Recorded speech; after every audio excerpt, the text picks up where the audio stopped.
Okay, so let's dive right in with a story that, well, it might sound a little familiar. It's about a high school kid being told he was basically destined to fail. It's a classic underdog story. But trust me, the reality behind this one is absolutely staggering. Can you imagine hearing that? I mean, really, in front of your entire class. This wasn't just some casual, offhand remark. It was a public verdict, a declaration of failure aimed right at a student they called JP. That's the kind of thing that can stick with you, you know? It could define your whole life, for better or for worse. So what happens next? Well, just look at this journey. This is what followed that teacher's prediction. From a foster home, to being in a street gang, to being homeless, literally living out of a car with his young son. This doesn't exactly scream future billionaire, does it? And yet, that's exactly where this story goes. Because that JP, he's John Paul DeJoria. You know, the co-founder of Paul Mitchell Hair Products and Patron Tequila. Yeah, that guy. So that teacher couldn't have been more wrong. By 2015, DeJoria's net worth hit $2.8 billion. His story is just this incredible testament to overcoming all the stuff the world throws at you, but it makes you wonder about a bigger question. What about the obstacles we create for ourselves? And that brings us to the real heart of this whole thing. See, while John Paul DeJoria was battling critics and poverty on the outside, every single one of us battles a different kind of enemy, the one that lives right inside our own heads. The book we're looking at calls this the villain within. You know that voice? That little nagging voice of self-doubt? That resistance inside you that whispers, you can't do this, or you're not good enough, or you don't deserve that. It's like a parasite on your potential, built from all the bad advice and negative experiences you've ever had. This whole internal fight is captured perfectly in this ancient fable about two wolves. The story goes that they both live inside of us. One wolf is the villain, it's all envy, negativity, a belief that there's not enough to go around. But the other wolf, that's the hero. It's fueled by empathy, love, and positivity. And these two, they're in a constant, brutal battle for control over your thoughts, your actions, and, well, your entire life. So the story poses this really simple but incredibly profound question. The one you feed. That's it. It means you have a choice. You're in the driver's seat. You can choose to starve that villain and feed the hero. But how?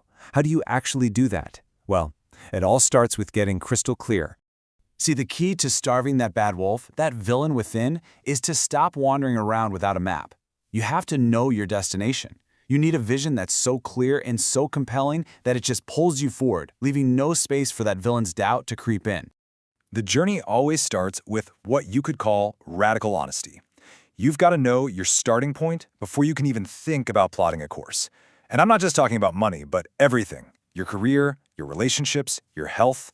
Where are you, really, right this second? No sugarcoating it. Okay, next you define the destination. But here's the trick, and it is a big one. You have to focus on what you want, not what you don't want. Saying I don't want to be in debt is like trying to steer a raft by staring only at the jagged rocks you want to avoid. It doesn't work. Instead, you have to find that clear, open water, that positive destination, and pour all your energy into heading straight forward. Now, this third question, this is everything. You can have a starting point and a destination, but without fuel in the jank, you're going nowhere. Your why is that deep, emotional, unstoppable momentum that's going to power you through when things get tough. And it's usually buried way deeper than you think. So, to find that true why, the book lays out this incredibly powerful exercise.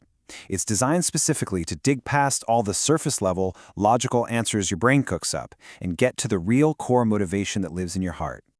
The process is actually pretty simple. You just ask why 7 times. You start with your big goal, and for every answer you give, you just ask, okay, but why is that important? By repeating this, you're basically peeling back the layers of an onion, moving away from the head answers and getting down to the heart answers. And check this out, it's a perfect illustration of the process. The author, Dean Graziosi, actually shares his own vulnerable example. He starts with a really noble goal, right? To change 1 million lives. Sounds great. But by level 4, it's getting way more personal. I never want to go backwards. By level 6, it's about his kids. And then finally, at level 7, he hits it, the core, because I want to be in control. Now, this wasn't about being a control freak. It was about overcoming a childhood where he felt he had no control at all. Now that is unstoppable fuel.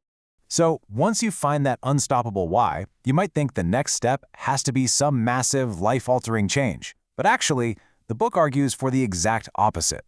The real path forward, the way to a new destination, it starts with a tiny, almost unnoticeable shift.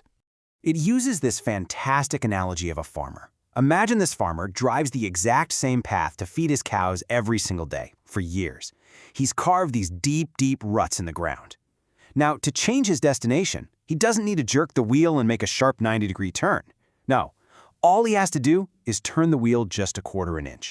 Because that tiny quarter-inch shift, when it's compounded over the course of a mile, will land him in a completely new field. A place he can't even see from where he started. And that's the secret. You don't need some massive overhaul of your life. You just need small, consistent adjustments in the right direction. Those are the habits that slowly but surely carve a new path. So what does this all mean for you, right now? Once you know your destination and you're fueled by your deepest why, you don't need to wait for the perfect moment or some grand plan. The only question left is this: what's the one small quarter-inch turn you can make right now, today?